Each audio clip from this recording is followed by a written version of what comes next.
This microcredential deals with understanding plant taxonomy and consists of 3 targeted skills. This targeted skill addresses non-vascular and vascular plants. All plants belong to the taxonomic domain called eukaryote, that includes any organism that has a distinctive nucleus with its genetic material inside. Next is the taxonomic group that is the plant kingdom, named Plantae. From there, plants are further divided into smaller and smaller, more similar groups, from phylum down to species generally. There are different ways to structure further plant classification. Probably the more common system is to group plants into non-vascular plants versus vascular plants. Non-vascular plants, such as mosses, are simple plants because they do not have well-developed specialized tubes for conducting water and minerals throughout their bodies.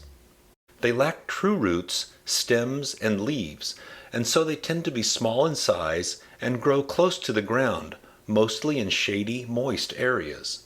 Non-vascular plants do have an advantage in being able to go dormant and turn brown during droughts, and then revive again when moisture becomes available.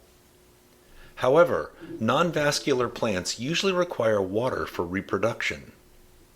Examples of non-vascular plants include mosses, liverworts, and hornworts.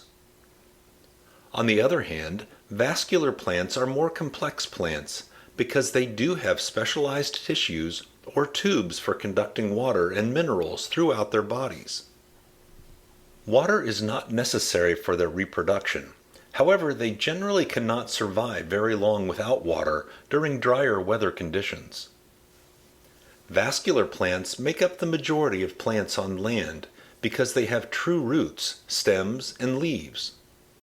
Some can grow very tall, like giant redwood trees.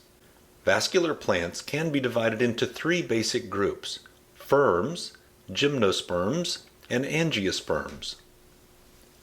Ferns are seedless plants commonly found in tropical and temperate areas where it is warm with filtered or indirect sunlight. They do have true roots, stems, or leaves, but their root-like structures are called rhizomes, and their leaf-like structures are called fronds. Ferns do not have flowers or seeds, but mostly reproduce with spores that require wind and water to produce the next generation. A second group of vascular plants are gymnosperms. Their evergreen leaves are scale-like or needle-like, and they do not produce flowers for reproduction. Gymnosperms bear naked, unprotected seeds on cones, which are usually wind-pollinated. The most common examples of gymnosperms are evergreen trees, such as pine trees and fir trees.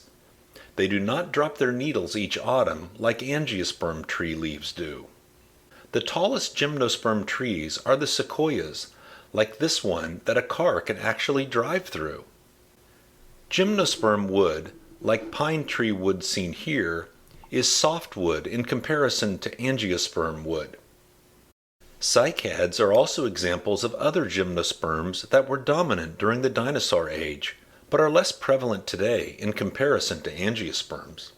Ginkgo trees are the exceptional gymnosperms that produce leaves that are shed instead of needles.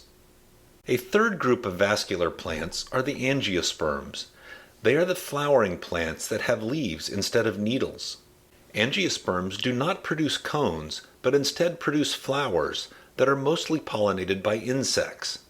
This process results in seeds. Some types of angiosperms include various deciduous trees in which their seeds are enclosed within pods or other similar protective structures.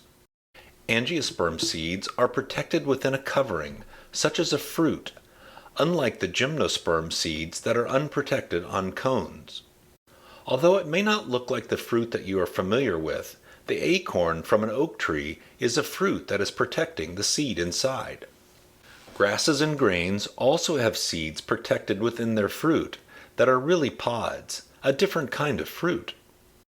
All of these seeds are from various angiosperms. Some people think that tomatoes, corn, and peas are vegetables, but they aren't. Their flowers were pollinated and produced protected seeds within their fruit. True vegetable comes from either leaves, stems, or roots. Examples are potatoes, spinach, and carrots. Angiosperms have wood that is hard in comparison to gymnosperm wood. Examples include oak wood, seen here, or wood from maple or walnut trees. In conclusion, our world would look a lot different if we did not have non-vascular plants, such as mosses and ferns.